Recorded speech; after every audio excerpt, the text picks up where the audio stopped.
What's going on, good people out there? Today we are back with another awesome episode of JayNAS Podcast. I'm excited to announce that we got some awesome content to share with you. What we're going to talk and dribble crap, whatever dribble crap means. I know I just mentioned that word. We're good at dribbling crap. We're dribbling crap like as if there was an unofficial WNBA sideways team or something like that. Just to, we'd be at the forefront. We're not the Harlem Globetrotters. We're the West Harlem Aussie shit talkers. Crappers. Yeah, that'll do. That sounds good, mate. So look, I've got some exciting stuff to talk about there, Jace, mate. So of course, welcome back again. Great having my partner in crime, JayNAS on Jason616 Gaming. Good to have you back on board, mate. You excited, ready to go, buddy? Yeah, dude, I've got some stuff to talk about. There's actually not a lot in the Nintendo world going on this week. Yeah, it's got to do with E3, mate. I think everyone's sort of staying quiet with E3, get themselves prepared. They're holding back. Yeah, quiet before the storm is what they say in retail. But doesn't mean I got nothing to talk about. Of course, I went finding stuff, and I found something of what happened today in gaming as well, as always. But there's a few things, and there's one thing that's not news, but will definitely spark a good chat. So I'll raise that as well, man. So that'll be some good fun anyway. Definitely, mate. Well, look, mate, some of the main topics I want to talk about today is, of course, I want to elaborate a little bit more on Cyberpunk with the E3, which is quite exciting. Definitely, arguably, the number one game sort of anticipation of information release date and that at E3. It's probably going to be the lead. So CD Projekt Red, everyone's excited for it. Can't wait to see it. Until Dawn's development, they have come out. They've announced a new game, a new horror game. Apparently, it's going to be a series, and apparently, it's going to be absolutely amazingly scary. So I'll elaborate a bit more on that. Of course, Sony and Microsoft announced an official partnership with their cloud. Basically, their cloud-based solutions for gaming experiences and AI solutions. So that's really exciting because for a long time they've sort of worked parallel, but not with or against each other. So sort of neutral. But now they've announced, some sort of cloud partnership which they'll be working together, which means a lot more cross-platform partying and a lot more cross-platform playing. Nice. And even backwards capability of both platforms and that. Which will be really, really awesome because, everything's going digital these days. So, honestly, I have a massive premonition. 10 years' time, everything will be digital. There won't be hard-coded copies of games in about 10 years' time. It'll be like a thing of the past. So, little things like that we add into it, and I'll elaborate a bit more on that later on. And, of course, my honourable mentions. So, basically, I have a little bit to talk about the PS5, which is quite exciting. Nice. And also to do with one of my most favourite games of all time, to do with The Last of Us. It's just an honourable mention to do with Last of Us again, which is really cool. But, mate, what have you got to talk about tonight, buddy? Okay, cool. So, on my list of things, I've got to talk about the beta for Mario Kart Tour that was recently dropped in Japan. So, I've got a bit to talk about that. People are getting a bit pissed off because multiplayer mode may have changed in that from the classic Mario Kart multiplayer mode. People are a bit bummed out about that one. I'm talking about our favourite little worm, Earthworm Jim. He is making another go at things. He's back in the world of video games. I don't know. He's out of the compost. He's out of recycling. He's out of it. He's out of it. No, so he's back in the mix of things. Also, and this is weird for me because I'm going to talk about something that's not retro gaming, and it's a game that I've actually had my eye on for a while, and it drops today. And that is, it's a horror. It's almost like, it's like in a world where the plague existed. It's called Pathologic 2. It's the second installment, but it looks gnarly as hell. So not retro gaming, but a game that's flown under the radar. It's an independent game. So I'll talk a bit about that. And also, I said I had something to chat to you about. It's not necessarily a topic, but it's up for debate. What is the best multiplayer game of all time? So I was going to have a bit of a conversation with you about that, which is not news, so to speak, but it is, a bit of something. It's a bit of something to talk about. That would be a hard thing to talk about, man, because it's like saying who's the greatest guitarist of all time, who's the greatest drummer of all time, because there's always the biased opinion because it's their favourite band. And people always argue it's the guy that did that first is the best. If we're going by that, I mean, when you look at it, Black Sabbath probably created every single metal riff there is. Almost, you know what I mean? Arguably so. Arguably, you could say that. I mean, there's a lot of things that a lot of people did first.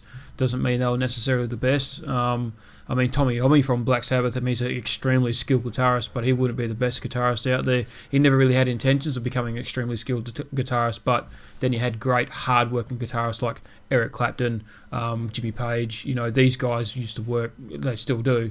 And I'm not taking any credit away from Tommy Iommi at all, but these guys are hard-working guitarists. I mean, look at Mark Knopfler from Dire Straits. I mean, the guy doesn't use a pick. The things that he makes his guitar do is completely insane. And then you got Peter Frampton, who's one of the first people to do the electronic talking stuff to make that guitar makes it sound like a guitar is talking. And then, he's the first to do that. And right. And then you got people like Jimi Hendrix. I mean, people said that Jimi Hendrix played the guitar better when he was stoned and off his face than when he was sober. Yeah. But that dude was damn talented. Yeah, that's what I mean. So to say Randy Rhoads as well. Randy Rhoads is another one. Exactly, Jeff Beck. All these guys. I mean, there's going. Les Paul. I mean, there's a guitar named after him, for fuck's sake. So to say that this is the greatest multiplayer game ever is like, nah, mate, come on. I mean, you can't really say that. I mean, even just the narrow down top 20s, that would always change. Same with world's best guitarist, world's best drummer, blah blah blah blah blah. You name it. Well, here's the thing: is we normally always talk about what's coming up on the news, but we've never had a bit of a debate, and it'll be interesting to see what we actually name as good multiplayer games. So maybe we'll try and think of in the background. We'll try and think of our top 5. Okay. We'll probably try and figure out. It'll probably be most likely biased because it's hard to elaborate on the best multiplayer games, ones that you don't play. But we'll have to wait and see. Yeah. So, but yeah, man. All right. So, mate, when you're ready, mate, I'll get the show running. What do you reckon? Yeah, let's do it. I mean, are you running first? Am I running first? What do you want to do? Mate, I reckon I'll go first. Why not? Yep. Off to you, mate. Off to you. Right. All right, guys. I hope you have turned your earlobes on and your eardrums are ready to bleed because you're about to hear the latest in the PC, console, retro, and Nintendo news right here on JayNAS Podcast. So, starting off, as I mentioned before, Cyberpunk 2077 E3 announcement. So, as I said, it's arguably the most anticipated game to be talked about at this year's E3. A lot of people are excited to hear about it, see a bit more gameplay footage. I think quite a lot of people were excited to maybe have a little bit of hands-on demo. But unfortunately, what I'm talking about tonight is that it was announced by one of CD Projekt Red's spokespersons and announcers and a part of the development team that said there won't be any hands-on demonstrations at E3, which is a bit disappointing. For a lot of people, but there will be apparently their stage is set up that there won't need to be. There'll be a lot of hands-off demonstrations going on, a lot of stocking fillers, just a lot of in-between-the-line details about Cyberpunk. Cool, so you don't really need to do a demo or anything like that. So they stated that last year Cyberpunk 27 was hands-off demos, was reserved for the media appointments, and footage of the game in action wasn't shown publicly until after the Gamescom in August. So basically, what he's come out and said is that basically CD Projekt Red's president CEO Adam Kirsnick previously described E3 2019 as their most important one ever, promising the developers that they have really prepared a strong show. And basically, hopefully we'll find out the game's release date and all that sort of stuff, or at least its release window. Mate, saying it's the most important one ever, that just puts a nail in the coffin, that in a good way, that there's going to be a release date. We're going to know when it's coming out. And my premonition is the October-November holiday window, as what a lot of North American and European gaming developers usually try and do, because that's when they can also release the most sales and that. And honestly, it's extremely exciting news. I can't wait. It's the biggest game that I'll be looking forward to see. So, look, it's a closed off demo, but it's promising that it's going to be a massive announcement. Honestly, that will be the big one to look for. Even no one's really even heard of Cyberpunk in being in development. You got to check it out. It's going to be literally, it's going to be the bar raiser in open world performance gaming, in my opinion. Interactive role playing, decision making, you name it. It's got everything in it. Except I don't think it's first person. I think it's all third person. Or is it? What? Hang on. Is it all first person? No, sorry. I'm an idiot. It's all first person. I don't think it goes into third person. I don't know. I think it'll probably change by the time that comes out anyway. But yeah, man, it's going to be awesome. I'm really excited. I was even talking to a guy that we follow each other on Twitter, that he's someone that doesn't really get excited for games. And I said, not even Cyberpunk? He's like, mate, that's one of the least ones I'm excited for. I said, mate, you're a nutcase. What? So, but hey, that's his opinion. So, but yeah, man, Cyberpunk 27, it will most definitely, I'll put money on it, it will most definitely have a release date announcement this year. E3 2019 won't have a demonstration booth, but honestly, apparently it's going to be absolutely nuts, and do not miss it. If you do not watch anything else on E3, you got to watch Cyberpunk 2077 for sure, man. But mate, that's me. Over to you, man. Sweet, man. All right, well, I'm going to stay in the modern day and age for my first topic. It's so freaking weird talking about something that was released today. And I haven't got my hands on this yet, but I've been following this for about... I put this game on my wish list when it was announced, like, last year. It's before I even actually moved house here, so it was before September last year, when it was already being spoken about, and that's Pathologic 2. It's like a narrative-driven, like, really dramatic thriller about fighting the deadly outbreak of the plague. So, you play as the plague doctor while the plague is riddling the town. So you're not even the doctor. The doctor has died and you're taking his place, so you don't even know what the frig you're doing either. So it's like a survival thriller. So it's like what is being said is there's 12 days in this town. You've got to save as many people as you can on a constant uphill battle, but you've also got to make sure you keep yourself alive in the process. So it's like a complete survival. And you have to manage like your own bodily functions, like offsetting hunger, thirst, exhaustion. You got to make sure, with the plague, how you get the hots, or like, what they say, your skin starts going out, and you've got to look after yourself and everyone. And there's people that blame you for shit that you've got to deal with. So you were literally got to try and, barter, beg, kill people off that are dying but are at risk of infecting more people. And it's like, it's a game where you really have to think about every single move you make, because every move you make has a drastic effect on something else that can possibly happen. It looks fucking hard, but could you imagine being in that position and controlling that character in that game?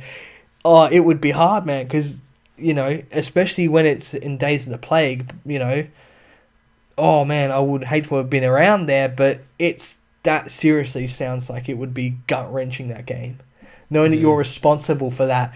But it would give you a thrill as well. And I don't think I've seen any other game like that. I just haven't. Yeah. That does sound pretty insane, man. It sounds insane, and it was released today on Steam. There's a damn good trailer for it as well, man, and it'll be one to check out. It will definitely be one to check out, and it is a game that I think is going to fly very much under the radar, but it's got such an interesting plot that it has me fascinated, and I've been watching this unfold, and I'm really stoked it got released today. I might even... not even wait for the Steam summer sales and just buy it early tomorrow. But either way, man, it's a very different one. If it's only just been released, it won't drop on the Steam summer sales anyway, when they've only just been released. But mate, it's just one of those things you want to get from day one. So yeah, man, that sounds really cool. It's probably like you with Cyberpunk. I've been watching this thing unfold, and the fact is that you cannot save everyone in this game. People have to die. And that's a scary thought. But looking at some of the screenshots, man, it looks grim, but in a nice way. You know what I mean? I know what you mean. Yeah, be on the lookout and check out Pathologic 2.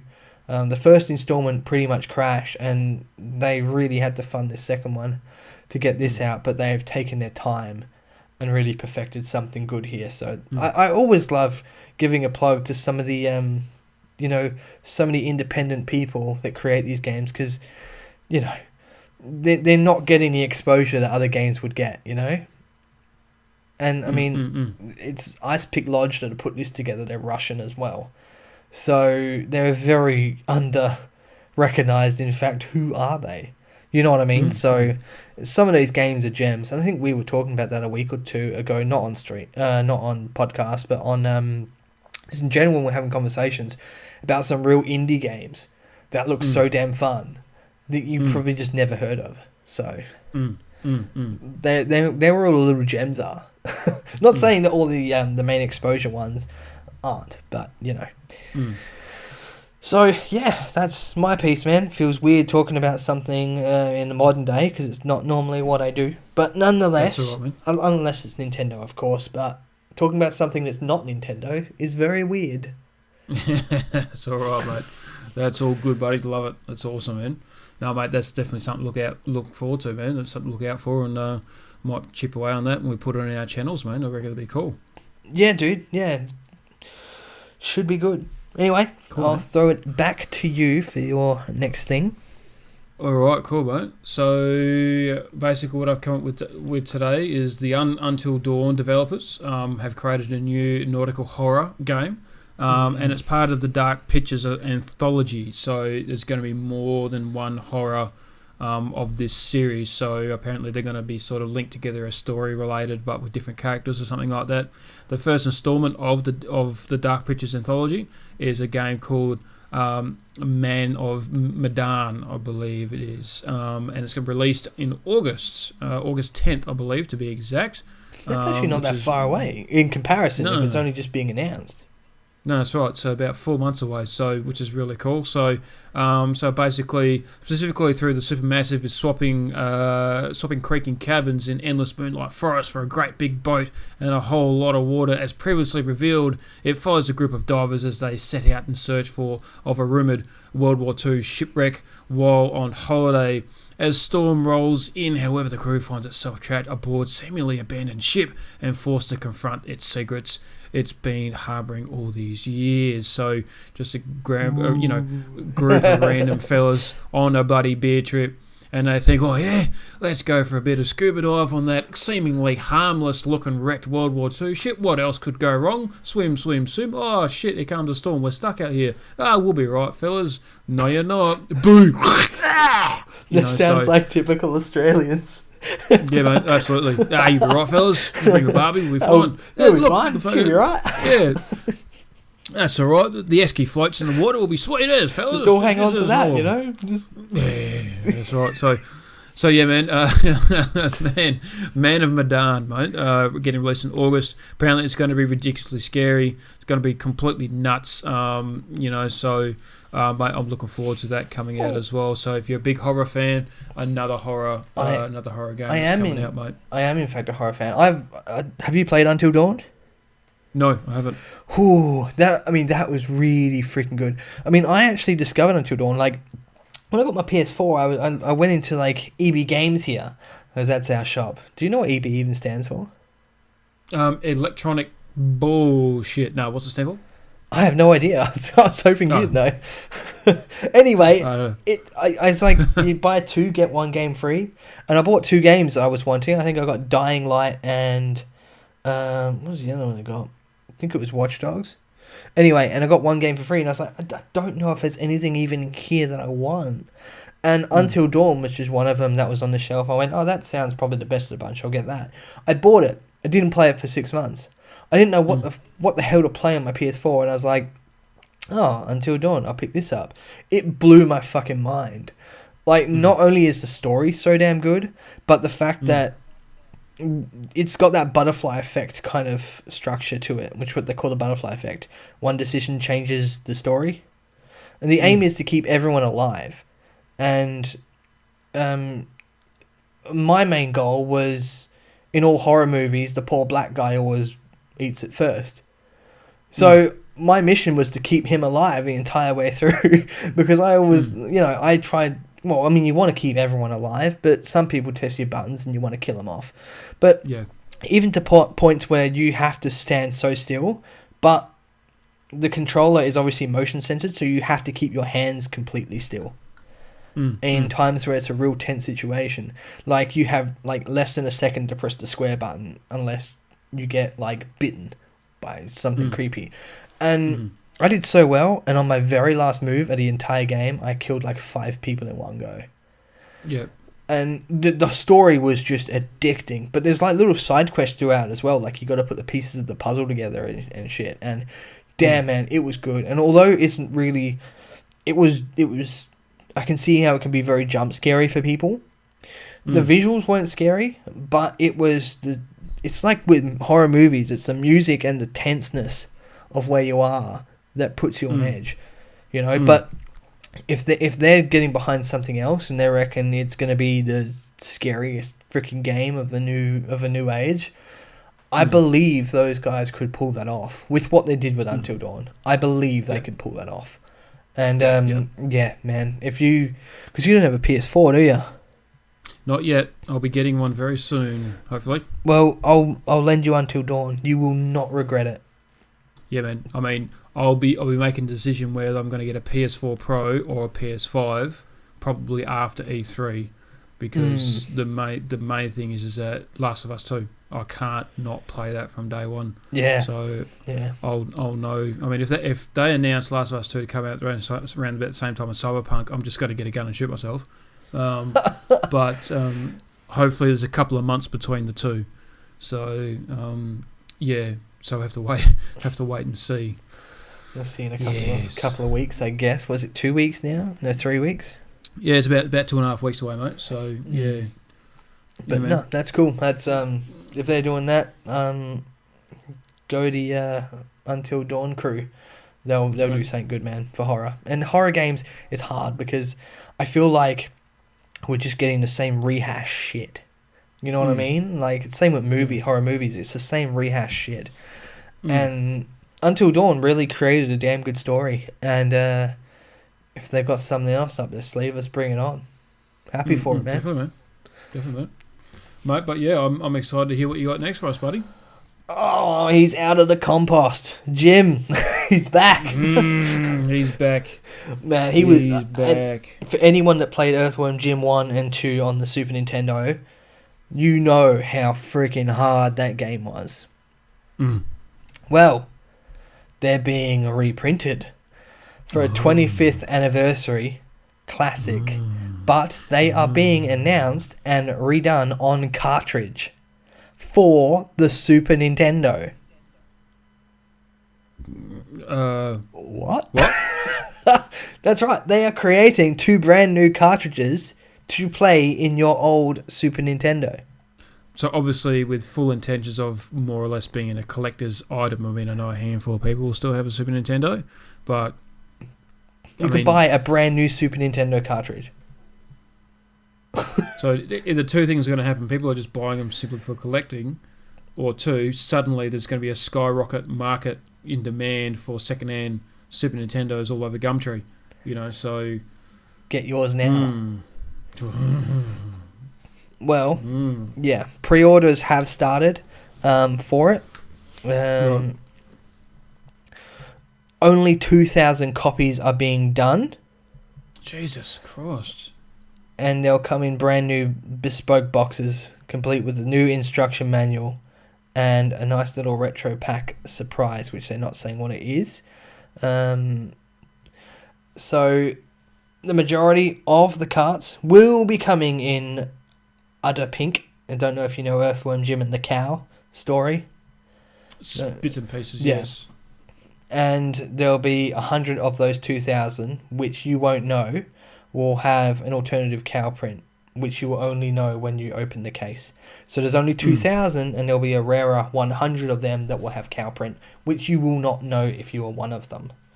They're just, each cartridge is, ready for this, and this is in American, $135. Wow. And they're going to be released in November.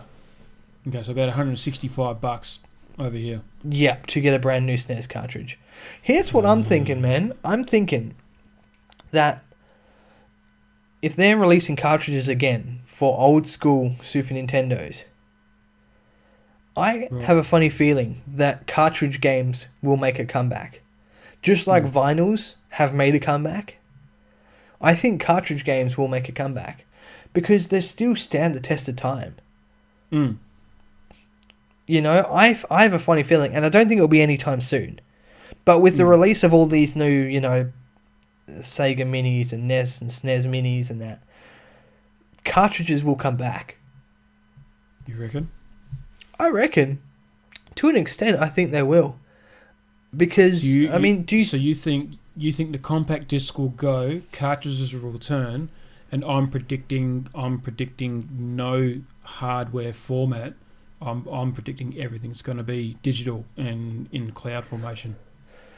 Okay, here's what I think. Compact discs are already going because you buy games online anyway, and you go into a store, and majority of the time you buy a disc that goes into your machine and then you download it from the internet. Compact discs are already out. They'll be going. Digital age, yes, a lot of games will be bought online and played digitally. But think about it. SNES and NES cartridges and any cartridges are still in complete working order. When you think about it, a disc gets scratched and you're doomed. Right? So all these PlayStation 1, 2 and 3 games, you know, they've got no protection on them. The cartridges, although are still being played and are still, you know, people are still in demand of them. They still want them. You know, and it's just crazy because I feel like they're timeless. Yes, they're now releasing them on the Switch, etc. And, you know, they might have their whole NES and SNES library on Nintendo's digital way. But I think what Earthworm Jim is doing here is quite clever because if they turn around and say, here we go, we're releasing the original Mario Kart in a special edition SNES cartridge, and it's going to be like, I don't know, like a red cartridge or something, and you could play it on your Super Nintendo, people are going to be like, hell yeah. I mean, Earthworm Jim is probably not the best example to go ahead with if you were going to do that. But, you know, fair play to them. I mean, they're only doing it with 2,000. It's not like, you know, their life's depending on it. And they've already got the game. The game's already been done. You know, they're just creating a new casing, technically. But I think that, you know, I think they can come back.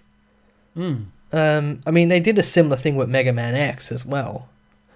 So I think they're going to trial a few of these. And they might reprise them. They might do something different. Or, you know, graphics have changed a lot from now. And although people say you can't do much to 16-bit, there's one dude that has actually changed 16-bit into like 3D-ish. So anything could happen, man. But I don't think cartridges are dead. I don't know if they'll make a huge comeback, but I think they'll make a comeback to some extent. Yeah, I do know what you mean. I do know what you mean. Because I feel like PS3 games, I mean, what do you really, when you think of PS3, you don't turn around and go, oh man, I loved playing that game. I mean, PS3 was pretty much just, games I had for that were upgrades from games I had on the PS2. Yeah. And PS2 were upgrades from games I had on the PS1. Well, I didn't have a PS1, but you know what I mean? It follows suit. Yeah, I know what you mean. Cartridges, Killer Instinct. It didn't really go much further. Street Fighter 2 still rules them all, no matter what it's on. You know? And yeah, you know, you still get your Marios all the time, but, you know, I feel like when you look at cartridges, there was just some gold there that you can't play anywhere else. You know, they're not reprised for this and reprised for that. And saying that, like, Nintendo, PlayStation, Xbox is trying to reprise old games, but making them look new. Like, I can't bring myself to play the Insane Trilogy on Crash Bandicoot. Like, you know, it should be the way it was done. You know, if you want to play it, get yourself a PS1. Yeah. But, the new cartridges coming out in 2019. They're creating new cartridges. What the hell? It's a weird world we live in, man. It's weird, but, fair play. Still that's pretty what cool. they want to do. Yeah, it is cool, man. It's really cool. And, that's some good retro news for you. Well, you were saying about, CDs, you scratch them, they're buggers. Like, yeah, you're right. They got a point. But, if you own cartridges and you got asthma, you've got almost no chance of your game ever, operating ever again. So, you know what I mean? It's true, and to a point, you used to blow at the bottom of the cartridge to get it working because it wouldn't work. If you looked after them, you should never have had to have blown on them. but when you're kids, what do you look after when you're kids? Do you know what? Surprisingly, I was one of those kids that did look after stuff. Yeah. I actually didn't just throw stuff around. Like, remember I had that conversation with you? I still got all my old game boxes. Yeah. Like, I didn't throw anything, So I'm so lucky because I'm glad that I kept some stuff in very good condition. So, and not, I know, when you're a lot of kids that came over, I remember them going, "Oh yeah, let's just play this," and they're like, get annoyed and throw the controller on the floor, and I'd be like, "No, don't throw the controller. Like, you've got to look after that." I'm one of those people. Yeah. When I was a kid, I was reasonably good. I mean, I've got my Nintendo and Super Nintendo and my Amiga and all the games all second hand, but I got my 64 brand new for Christmas. Yeah. I looked after that like it was my little baby for a good couple of years. So, then the narrative wears off and then it goes, I'll just throw it around. Yeah, I think I remember getting the 64. We got that brand new, and we weren't long over from the UK. Like, we moved here from the UK, the family. And we actually got out of a caravan. Because 5 of us lived in the caravan when we first moved here, and we were so broke. Our family literally, stole cutlery from food courts and that, just to have cutlery. Anyway, our very first big Christmas present after moving was the 64. And we opened it up, and we had this old TV to plug it into. And Mum and Dad... This is a new house we were in this year as well. We moved in there 7 months prior, and we had a playroom or a games room, which is now they've turned into a theatre because there's no need for a games room anymore. We're all adults, and we plugged the 64 into this TV, and the minute we plugged it in, the TV just shit itself and died that Christmas day. So even though we got the 64, we couldn't play it. So we were sitting there, me and my brother crying. The neighbour ended up lending us a TV. Bought it, from over the back of the fence. He walked around on Christmas Day, set up the 64, and showed us how to play Mario Kart. And we had to end up buying that TV off him. He had a spare TV, but we were so devastated. We had the 64, but couldn't play it. Yeah. Good old days, mate. Good old days. Yeah. All right, it's back to you now, isn't it? I think. Yeah, mate. Yeah, there we cool, go. mate. Like we said, we've been talking shit. There you go. It's a prime example. That's, talking shit. That's how we do it. That's how we do it. Throwing TVs over someone's backyard. Fuck yeah. That's how we do it. What have you got, man?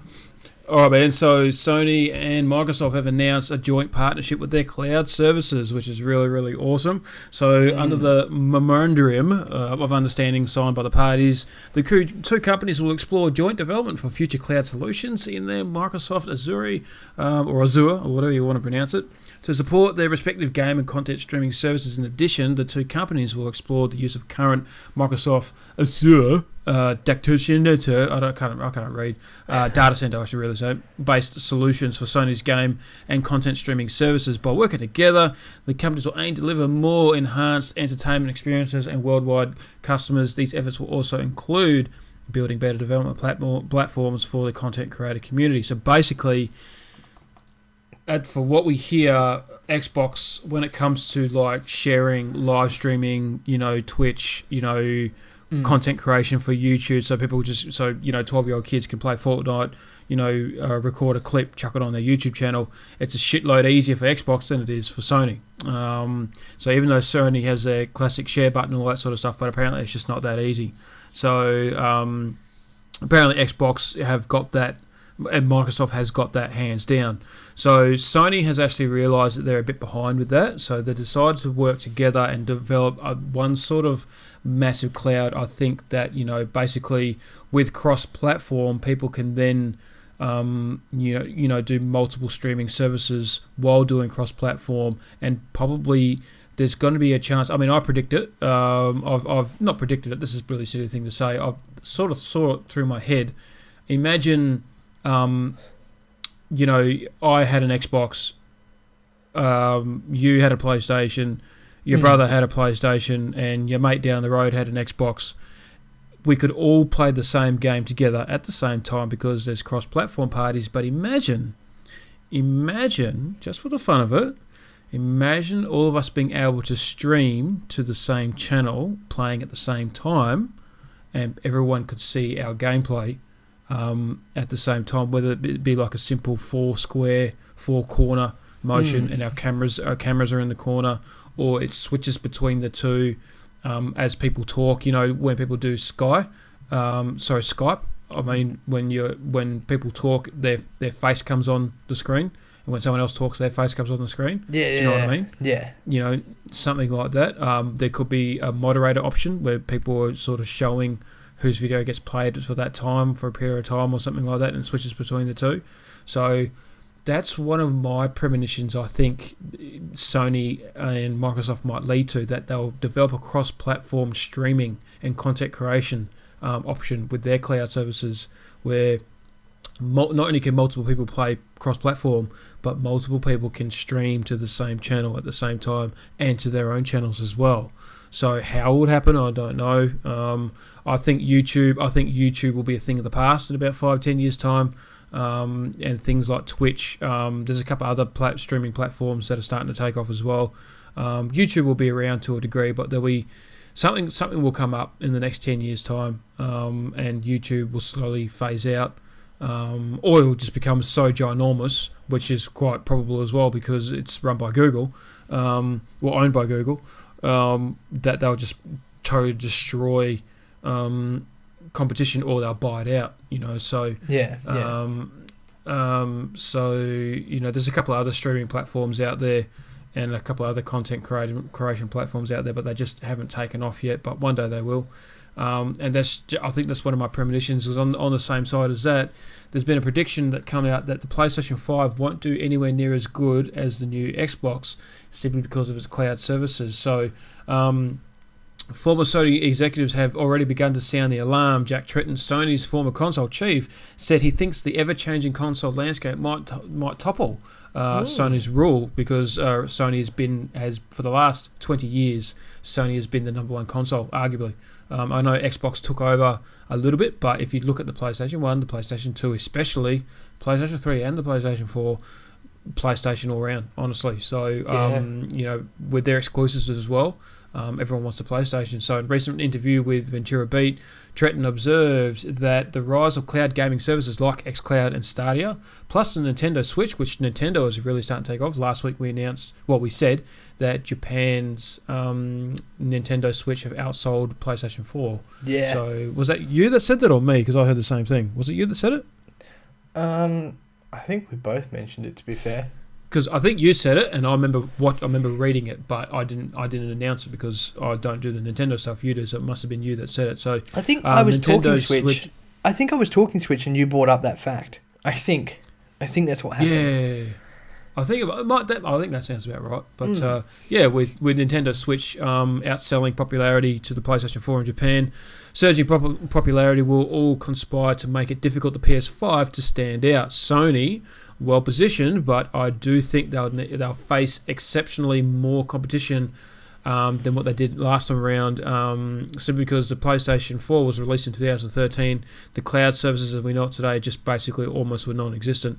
A lot changes on social media platform, clouding platforms, and that a lot changes in a year. I mean, if you look at what Facebook was like 5 years ago and 5 years before that, it's massively different. So Microsoft should give them a better run for their money, and Stadia is a new wrinkle in the market that didn't exist in 2013. Nintendo is more relevant this time around as well. It's going to be a very much more competitive and tough market for the PlayStation 5 if they don't lift their game. I mean, they are going to be making a beast of a machine, but if people can't play it the same way as their friends are when it comes to social media platforms, people aren't going to be interested, because there's nothing more important than your friends being able to see you getting 20 kills in Fortnite, and bragging about it in the schoolyard the next day when you can share it on your brand new Samsung phone that would ever be around in that time when the PlayStation 5 comes out, mate. So honestly, that's what PlayStation has to be woken up to, is that they will fall behind.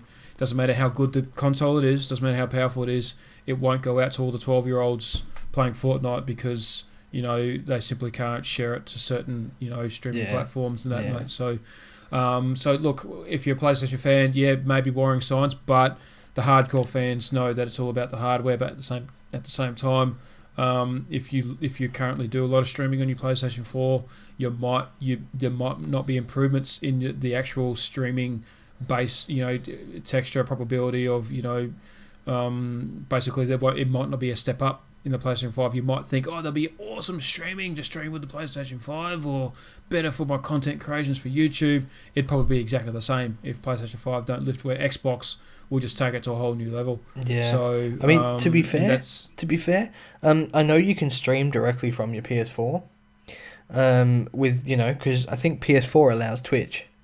That's what they do. Yeah. And is that how you're saying they're going to go, like streaming online that way?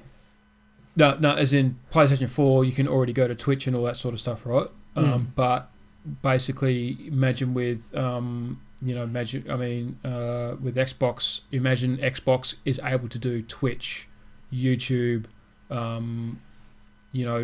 stream to multiple platforms, and PlayStation 5 can't, and they still stay on Twitch, and it's still basically the same sort of concept. It's just you on the camera.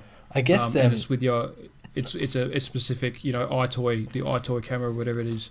Do you know what I mean? Yeah. So it looks like it's got to be too generic to the PlayStation 5, where Xbox will just keep adding things because their cloud services are so advanced. Yeah. Here is a runaround though, and this is what I do. I mean, for sure, I can stream Twitch from my PS4, but I still plug my game capture into it. Because I run mine through OBS, I want my overlays and I want my stream to look a certain way. So technically, I'm still streaming PS4. I'm just not doing it directly from the console. Yeah. So if you could do a workaround, theoretically, and game capture it to your laptop and play it that way, and they should always get your view, technically. Yeah. You're 110% correct, man. You're 110% correct. However, if you could be a professional streamer with just one press of the button without having to download, external third-party software, fancy microphones, mixers, and all this sort of stuff. If PlayStation 5, and I'm not saying this is what's going to happen, but imagine if Xbox or PlayStation 5 had said you could literally have the best quality content, streaming, camera, blah, blah, blah, and all you have to do is press this button on your controller, and you'll be streaming to Twitch, you'll be streaming to YouTube, you'll be streaming to Facebook, blah, blah, blah, blah, blah, and you'll be the next superstar. And everyone's like, buy PlayStation 5 because it's got all this shit already built in. I don't have to worry about it. I don't have to worry about this. I don't have to worry about that. Blah, blah, blah, blah, blah. So, who knows, man? At the moment, we have to sort of have these external programs and that to try and get it professional, and we sort of, do a lot of work to edit and all that sort of stuff. But imagine Xbox coming out with its own editing software built in. Who knows? So with editing software built in, that would be cool. The thing I don't like about doing that kind of thing is I wouldn't want to, and it would be so much easier with the push of the button, but I actually like not doing that because I like seeing playback live, what I'm actually doing and what I'm actually seeing and what actually looks good, because I can set up my stream beforehand the way I do it and know what the hell is being shown, as opposed to putting something up and then hoping that it came out right. You know what I mean? Yeah. And as you know, you can never rely on technology. Pushing one button to get all things going on, I can see there being a problem somewhere down the line. Yeah. Yeah, man. 100%. 100%. It's going to upset a lot of people, I think. However, if they find a way where it is literally as simple, and like we said, they've got their own, editing software, because keyboard and mouse is starting to become popular with consoles. Who's to say that the 12-year-old kid playing Fortnite doesn't go on to a program that's inside the Xbox or the PlayStation? This is your latest video. that you've just recorded. Would you like to edit this? Yes, please. And then point here, point there. They've already got, they've already got plugins in there. They've already got some, text formats in there. Maybe there's another cloud, like another service that Xbox provides that they can get sound effects or music that's free. All this sort of stuff. As part of that. Yeah, it's a damn cool aspect to think about that. But do you know what the thing that people are going to complain about most about? What's that? It takes up too much storage and I can't put more games on it. Another reason why things will start, going digital, and they'll start doing that cloud storage stuff. Kind of like how Steam is. So you can have it installed in the game, but it'll always be stored on your cloud.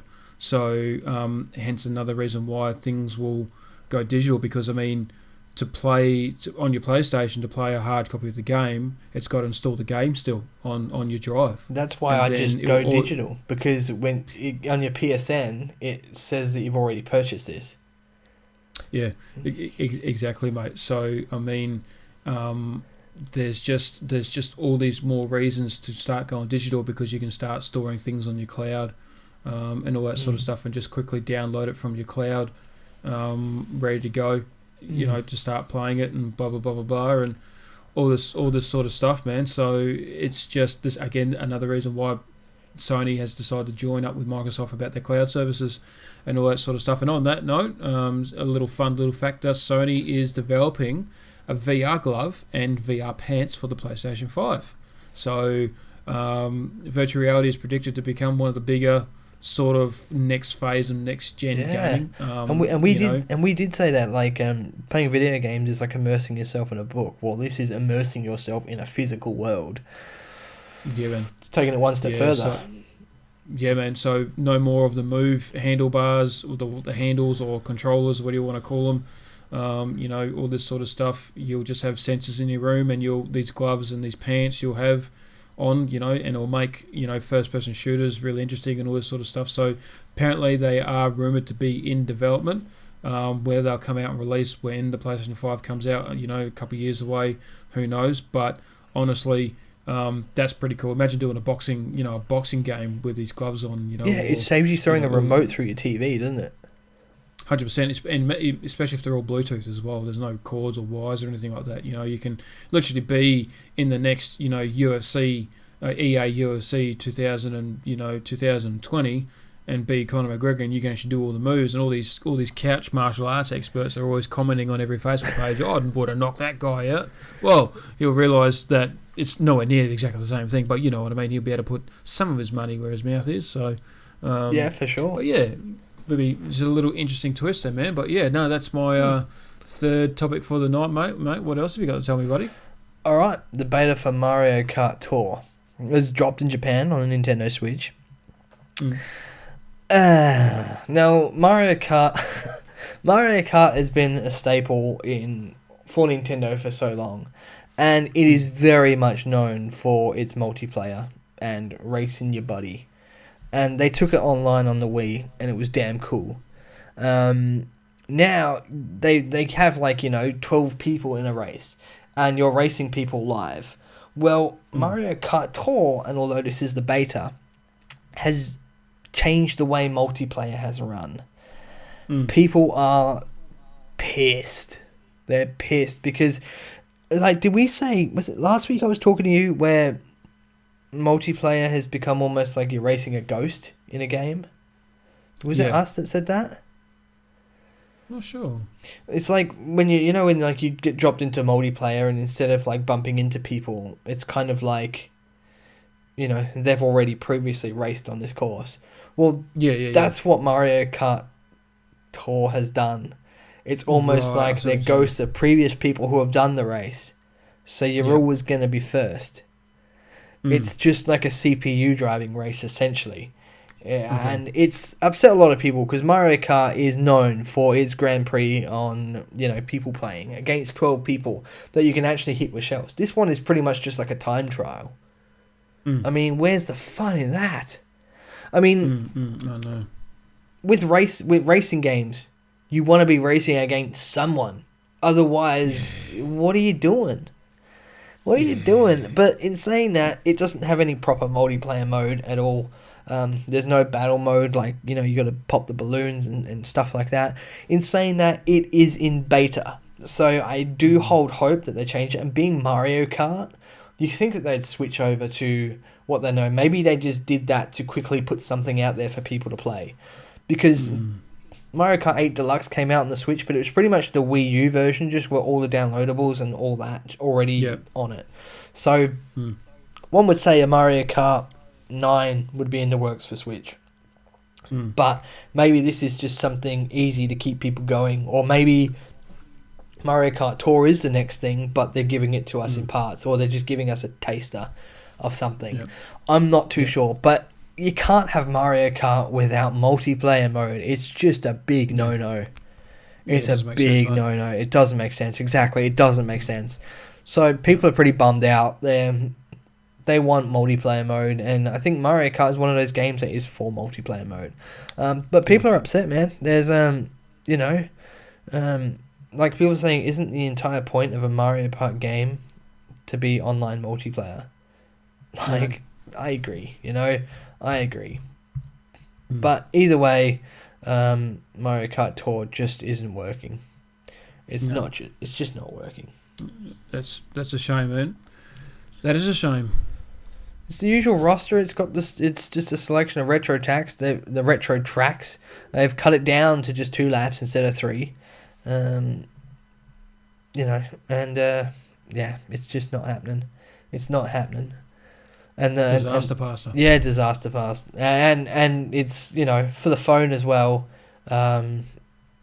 It's just vertical with touch input and swipe commands like normal, but in no online multiplayer mode. It's a phone game as well. So it's, what the hell? What are we doing?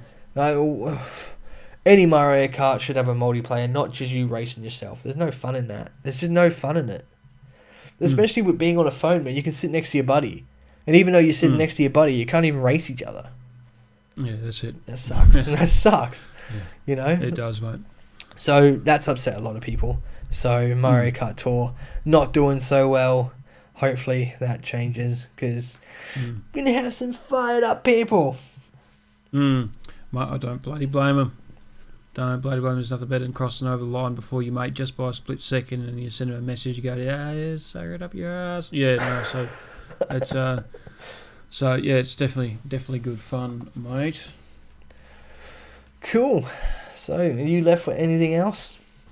Yeah, mate, I've got a couple of honourable mentions, and do you feel old yet, mate? So I'll do one of my honourable mentions. What else have you got to tell us as well, buddy? Have you got much left to tell us? No, I was just going to see if you've been thinking about those multiplayer games. So how about you do your honourable mentions, and we'll do the Today in Gaming and Do You Feel Old Yet? And we'll finish up with our multiplayer games. Yeah, see what we end up with. That sounds good. All right, mate. So, probably the first thing honourable mention is, of course, one of my favourite games of all time, The Last of Us. I found out today that there are still thousands of people still playing Last of Us multiplayer, so Last of Us Online. I remember playing that when The Last of Us first came out, and I thought The Last of Us Online multiplayer, it was brilliant. I thought it was great. I remember it didn't have the single player was outstandingly awesome, and a lot of people thought the multiplayer was crap compared to the single player. But as it started developing, a lot of people started liking it, and I thought it was great as well. So, have you ever played the multiplayer? I actually haven't. No, I haven't. No, it's brilliant, man. I mean, you start off. There's you can do like you're basically I can't remember the game modes. But basically, there was the more basic game modes. There was four hunters, and there were 4 fireflies. And basically, what it was that you could have layouts as well, which are very basic, like a simple gun, like a sidearm, a simple rifle, or a sniper rifle or something, and you can start off with like a nail bomb or a Molotov or something like that. And you could go and collect parts throughout the map. They were always scattered in the same spot. You can always collect parts, and you can craft things as well. So you get ammo and you can craft things and you can pick things up from dead people, I believe, and things like that. Sweet. So you could quickly craft multiple Molotov cocktails and that. And there was ones where there was 4 versus 4, and then once you die, you're out of the game until you're out of the round. So whatever team has all their players left or one player left wins the round. Or you could have like your team a team of 4 each have a total of like 20 lives or 30 lives. So if your team dies 20 times, you lose. So which is really, really cool. It was great. It was a great concept. It was a lot of fun. There's a lot of stealth involved.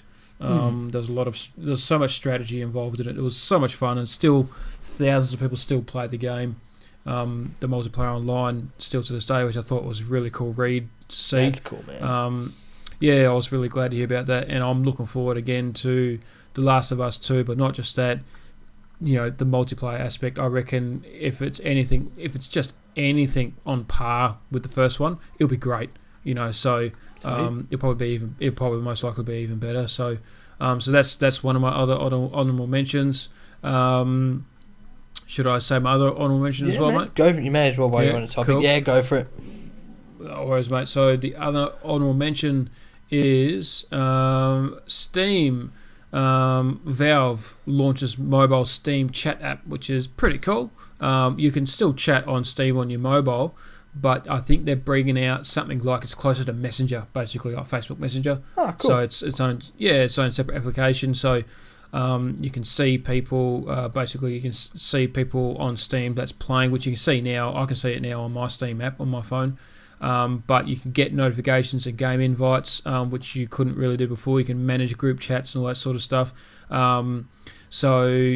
Basically, I think you can talk to people in game as well. So while they're playing, you can talk to them in game. It will come up a little bit different, I think. So while people are playing a game, you can talk to them on your mobile phone and all this sort of stuff. So it's a cool little feature, I think. So. Yeah, man, it's gonna be really cool. I think maybe you can might be able to see as in what they're playing, not as in you'll be able to see what they're playing, and you'll be able to click on it and I don't know what this game is, and you'll be able to click on it on your phone and it will go to a website.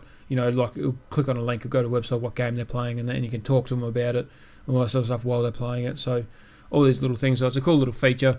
Yeah, which is a good thing as well, man. So that's a pretty cool honourable mention. And of course, I've just got my "Do you feel old yet, mate?" So, yeah, man.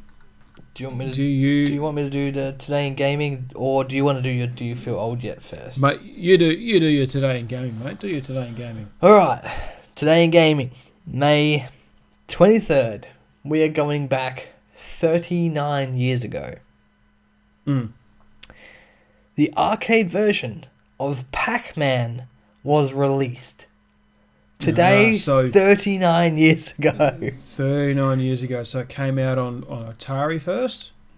No, it was arcade, man, so I don't even think it was on the home console yet. It wasn't even on the Atari. No, it went arcade.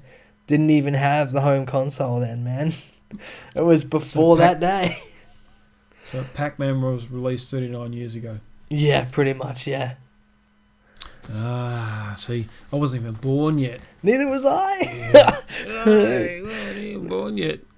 But you'll like my Do Feel Old. That's pretty cool, man. 39 years ago, I mean, a lot's changed. I mean, Pac-Man is still probably one of the most recognised gaming symbols of all time, right next to Mario, in my opinion. So everyone knows Pac-Man. I reckon simple. Mario, Pac-Man, Sonic's pretty recognisable now. But definitely. Pac-Man, yeah, definitely up there, dude. Pac-Man's up there. In fact, I feel like him and the Ghost in themselves are pretty much icons, But anyway, man, I'm looking forward. It make me feel old, although that's probably not a good thing. But yeah, make me feel old. So, 11 years ago. So it's not too far away, but still, it's pretty quick. So 11 years ago, Rockstar released Grand Theft Auto 4 on the Xbox 360 and the PlayStation 3. on all platforms. So North America, Europe, and Australia. No. So that was 11 years ago was the release of Grand Theft Auto 4. The game has sold 25 million copies. So that's a pretty cool little thing, man, because, I mean, Grand Theft Auto 5 was like 6 years ago. So, and that was 11 years ago. So it felt like only just around the corner because of Grand Theft Auto 5, but that 11 years went really, really far. That went really quick. That went nuts. So I find it hard to believe. Yeah, man. Yeah. Yeah. I know. Talking about GTA, do you want to know the other thing? Today in 2001, Grand Theft Auto 2 was released. Yeah. It was a GTA day on 23rd of May. That rhymed. Well, Jesus Christ. Well, they reckon in 1999, a special release of Grand Theft Auto London, 1969 for PC, PlayStation in North America. So it was supposed to be an expansion pack for the PlayStation 1 game. The way they worked, you start up GTA London disc, and then you would put on the disc for GTA 1, after which you would swap back to the London disc or some crap like that. So it was weird. So there was so 20 years ago there was Grand Theft Auto London released, but only very limited. And another cool thing that you might like, 20 years ago today, 20 years ago on the 26th, on 3 days' time, Nintendo releases Super Smash Bros. For the Nintendo 64 in North America. The mascot fighter was since become the most popular series for Nintendo, spawning 2 sequels with a third in development. So 20 years ago this month was the official birth of Super Mario Smash Bros., mate. That's insane. And you haven't even played it. No, not at all. Also, another one, what happened on today, in 1990, the official version 3 of Microsoft Windows was released. Well, so there you go, another throwback before Windows 96, which already felt old as hell. I couldn't even imagine in 1990. I was 1. Yeah. But so much happened on 23rd of May, actually, when you think about it. So much has happened. Yeah, man. If you're around. Around. Yeah. All right, I suppose it's time for a bit of a debate, huh? All right, let's do it. All right, so multiplayer games. What do you think defines the 5 best multiplayer games for you, and why? I'll give you. I'll say your 5th. I'll go with my 5th, and we'll work our way up. Because I feel like yeah. All right. So, 5th favorite multiplayer game of all time. All right, or my favorite, or what I think is like the best. It could be. I mean, it's going to be a biased list anyway. So, because what you enjoy is you think is going to be the best, either way. Yeah, so, it is, mate. It is. All right. So strongly, because like I said, this is going to be pretty sort of, like I said, biased in its own little sort of way. Probably number 5. And I did mention it last week. Even though I've never really played any of them. Yeah.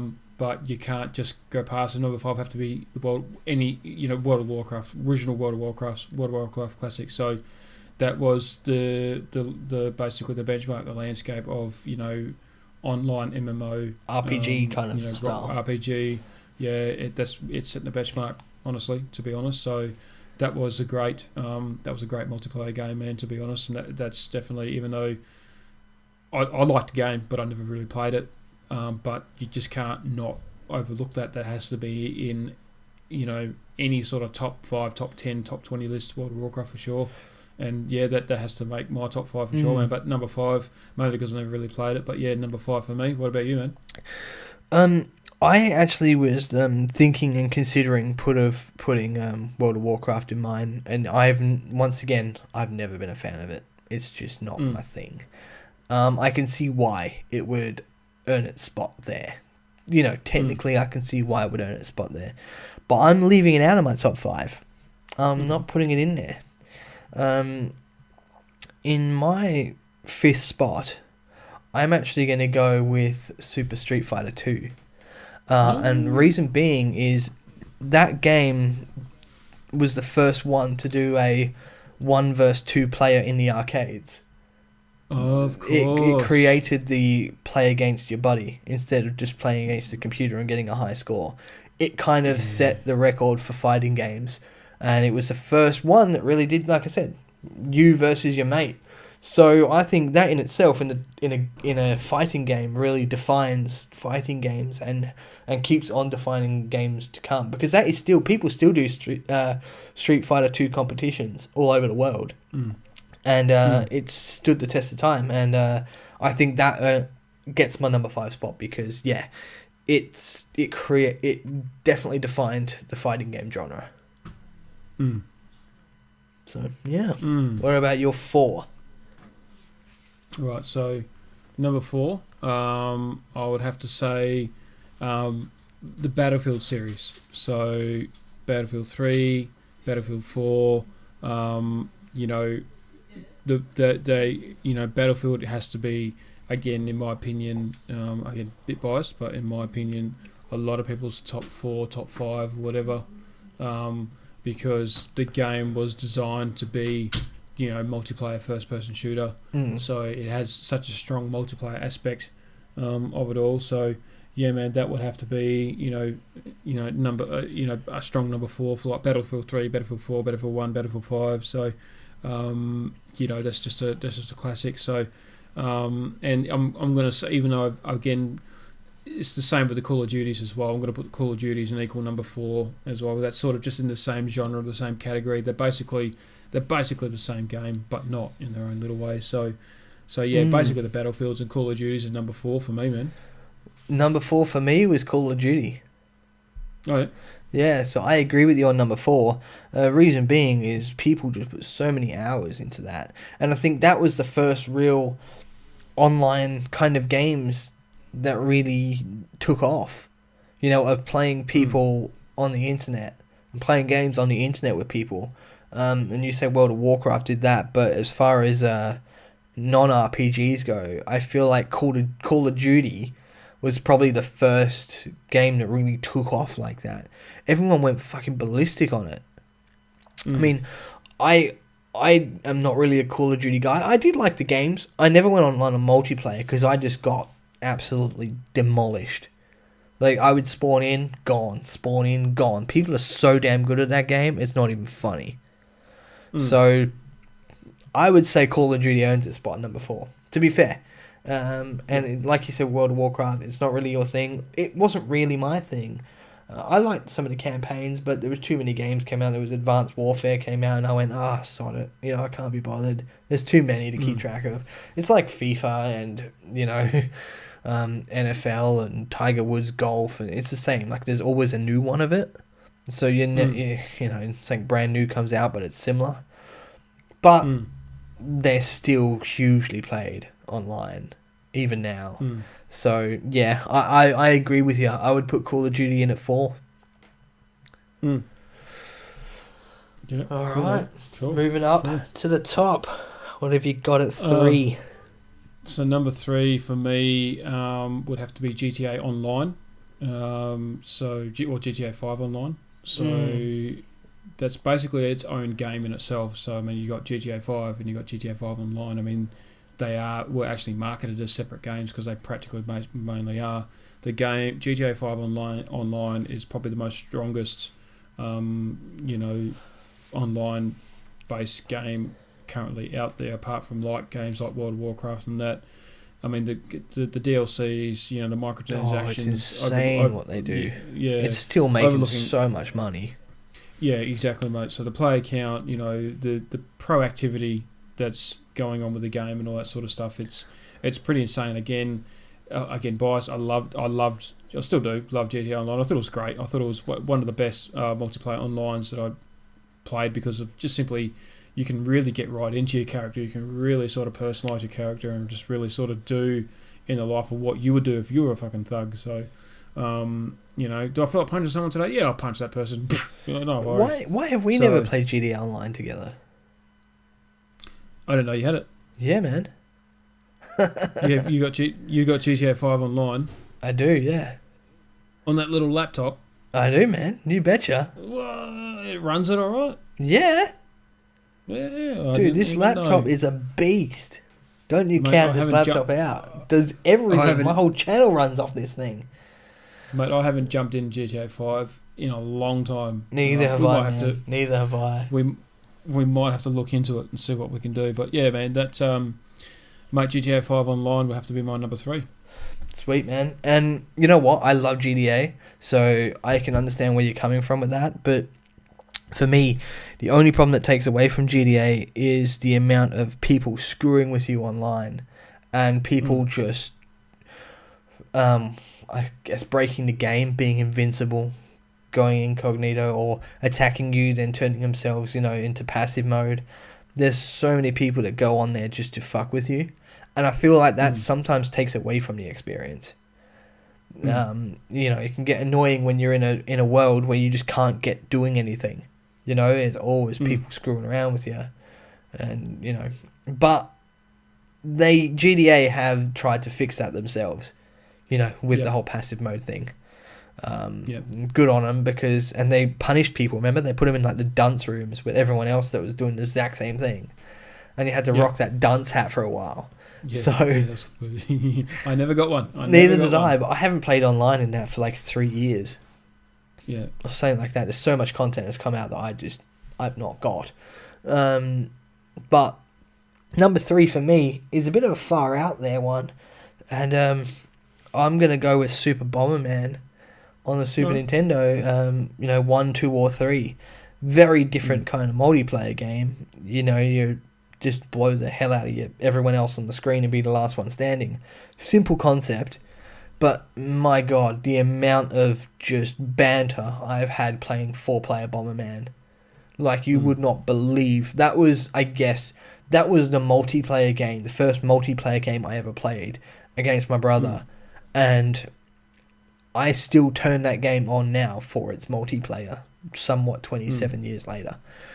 It is too damn good. I don't know if you've ever played Bomberman. It's such a simple concept, and it is so fun. And every time you play it, it's different. Every single time. But yeah, up the good old Bomberman, and I was really hoping that he would become a character in the new Super Smash, because he had a new release on the Switch, but they still didn't give him the fucking justice he deserves. He's still a very under-recognized character in the Nintendo franchises, and it's upsetting, because it is a damn good game. For sure, man. For sure. Number 2. Number 2. All right, man. So, of course, it's in a funny spot being number 2. Because again, it's a game I've never actually played. But I don't.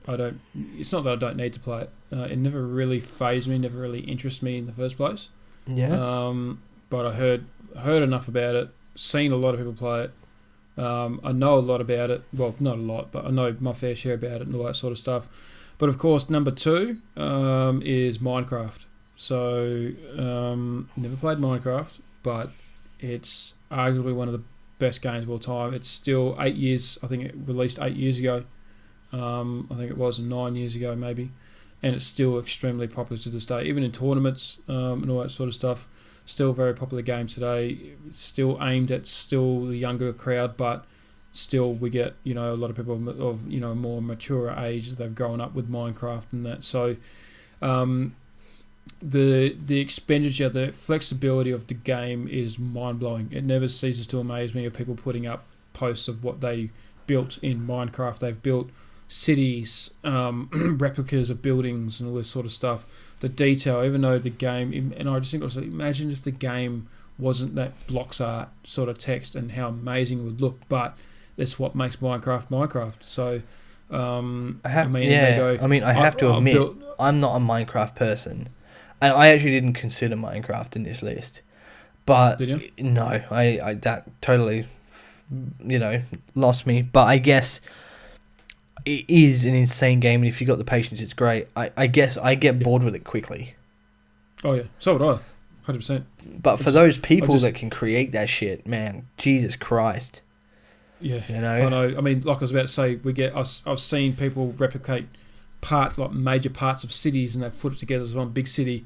And they go, this guy built this city in Minecraft, and it took him 2 years. And I'm like, fucking hell, no way. And what's the payoff at the end? You just put up a video of it, you know, like.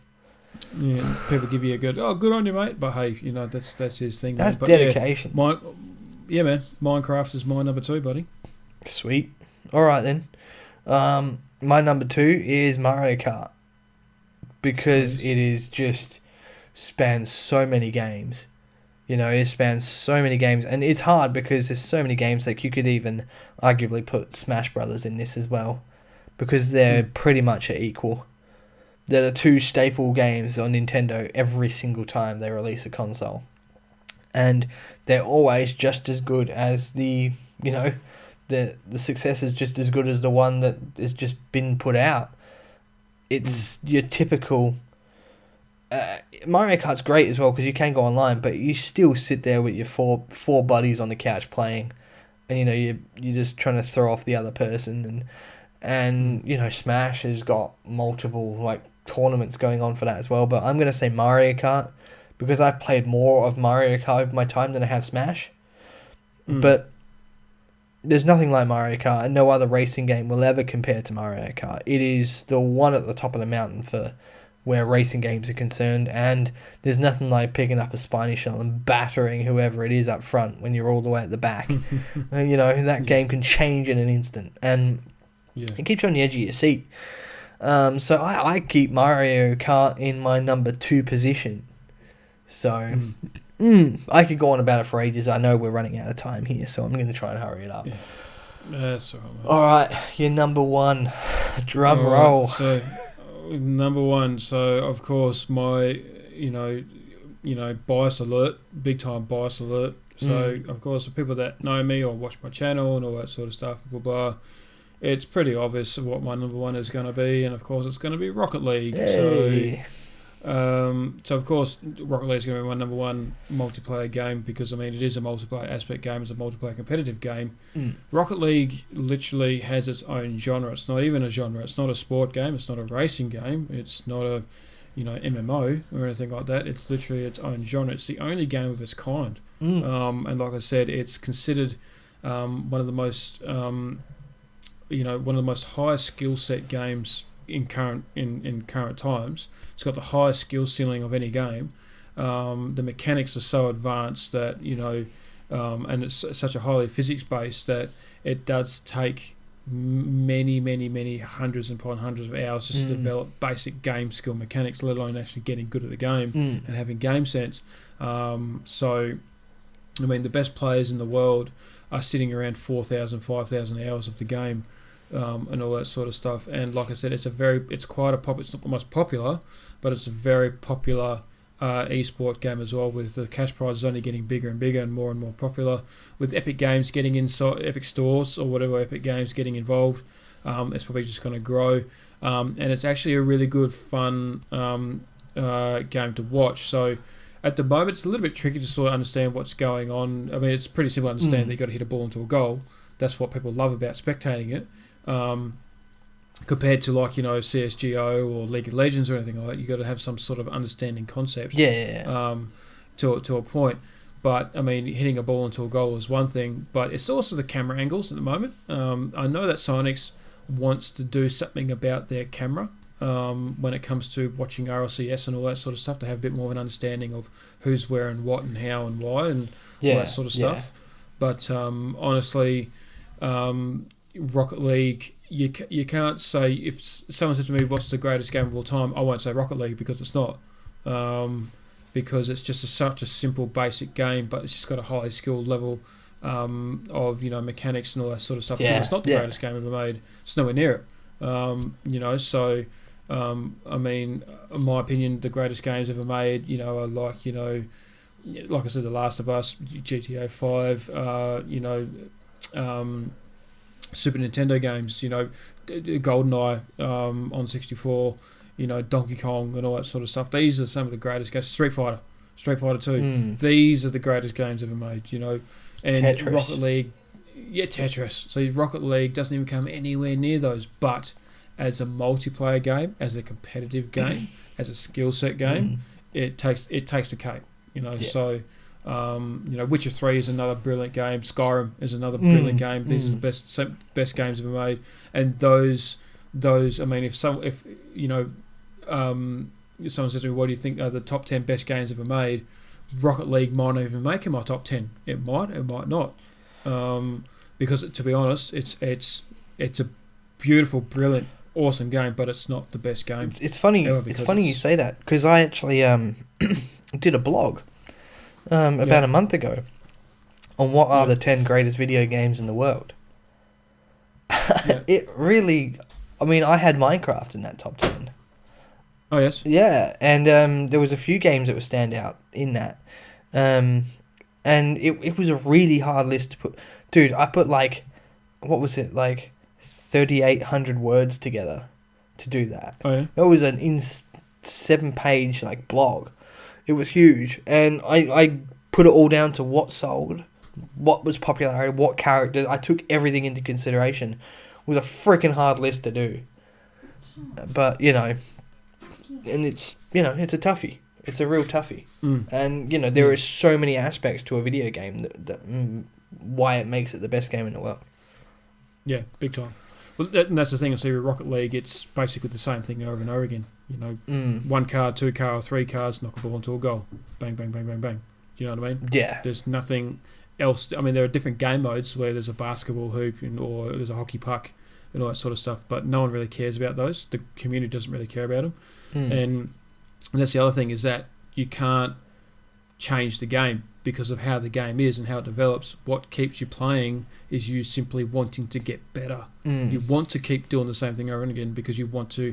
Your skill set will make a different outcome for the game. So, things like that. So, yeah, man. And it's like I said, if I was to say Rocket League is one of the best games ever made, you might as well say FIFA is one of the best games ever. Well, which one? Do you know what I mean? It's in that same concept.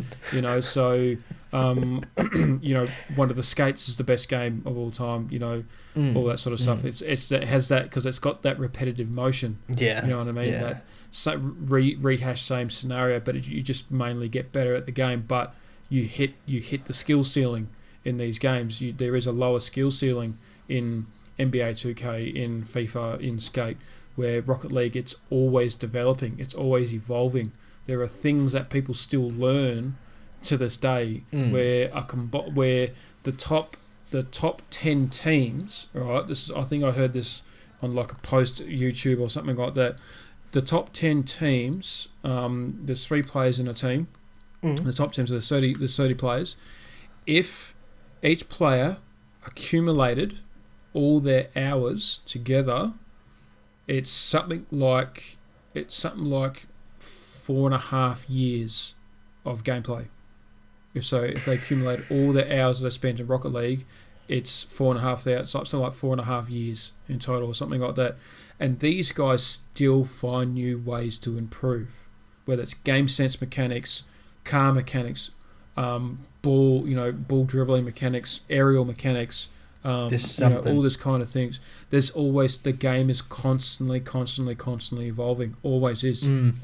So, and that's what I love about it. I mean, it is not the best game ever made, but it is the best multiplayer format competitive game of all time, in my opinion. Yeah.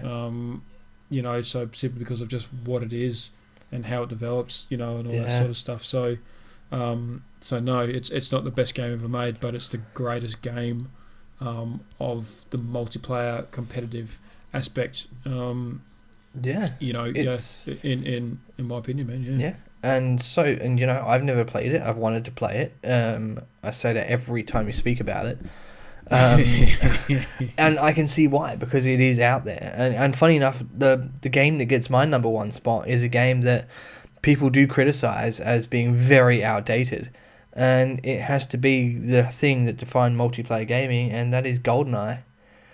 That is the number one multiplayer game for me. Everyone criticizes it. Oh, it's so outdated now. No, that thing is class. It is so class. And, yes, it's an old school game that is never going to be changed. It is the way it is, and it's the way it's always going to be left. But God, that did so many things. And the fact that multiplayer mode in that game was only added in 4 weeks before its release date. They weren't even going to have it. That game was defined by the multiplayer mode. And they only quickly slapped that together in 4 weeks. That is insane. But, you know, there's nothing like... I mean, the only thing they fucked up is they called Knick Knack Oddjob. He's not Oddjob, he's Knick Knack. Oddjob was never the small person. But, yeah, it's funny how, you know, a game that was never meant to be a multiplayer game is on the top of my list as the best multiplayer game. Yeah. And the fact that you do use cheats in multiplayer games and stuff like that, in you have to unlock in the main campaign mode. You know, I've clocked that game all over. There's nothing left I haven't done in that game. Fuck, it was hard. But you don't, when you think GoldenEye, you don't think story mode or campaign mode. You just think multiplayer. But GoldenEye is up at the top of the list. It just, you know, and a lot of shooters from there on used GoldenEye's engine, really. You know, so... Well, in my opinion, like I said, GoldenEye is one of the best games ever made, and in my opinion, it's very timeless. I mean, yeah, it is in its own little way outdated to a point where what has that barrier is probably the controller, because controllers have developed a lot over the years.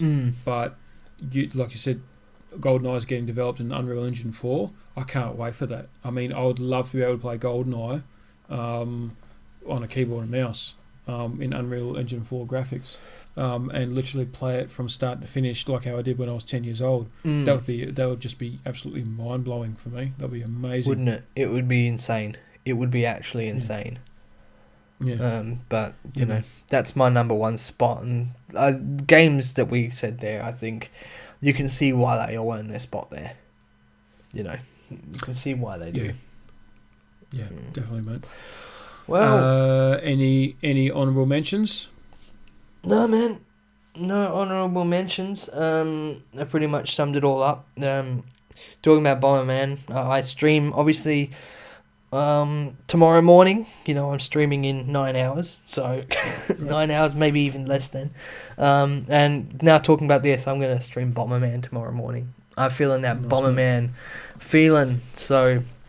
honourable mention to Bomberman, because it's made me want to go and play some Bomberman on Twitch tomorrow morning. Yeah, that's awesome, mate. That's awesome. All right, dude, shall we wrap up another awesome JayNAS podcast, buddy, for episode number 4, I believe this is? Yeah, no, 5, I think. Episode number 5? Oh, jeez. I suck when I do that. I always get it bloody wrong. I don't normally remember numbers, but luckily I can count to 5. So this is number 5, is it? Yeah, it's number 5. Damn it! You're right. Damn it! I just checked. Damn it! All right, take it away, man. You wrap this thing up. All right, cool, man. All right, guys. As always, you are now fully up to date with all the latest PC, console, retro, and Nintendo news. Make sure you stay tuned for our next podcast that will come out next week. We'll give you the latest updates again. We're getting closer to E3. Very exciting stuff. Anything that comes out, you will hear it fresh from here with 2 of the best, most handsomest Aussies in all of Australia. And Jason as well, I suppose. But no. Well, I'm not Aussie, so... Oh, that's right. Yeah, that's right. I forgot about that. So just for today. Just for today. I'll be it for today, yeah. I'll be it just for today, yeah. But, of course, as always, guys, don't forget to check out Jason616. I'll leave a link in my description to his channel. And as always, Jace... Of course, I'll leave a link in my description so you can check out NasG gameplays. Like he said, he's an attractive man. If you don't want to watch his game content, just watch him. He's amazing. Yeah, just check it out. You know, that big nose is the size of the screen on there, with my Aussie slinging mouth. It's a competition between the size of your nose and how big my head is. But we're still attractive. So yeah, sometimes in the dark after a few drinks. Yeah. Good to see our ugly mugs over on YouTube. Yeah, exactly. All right, guys. It's been a real pleasure. We are going to leave it there, and we'll see you all in the next JayNAS Podcast video. Bye. See ya.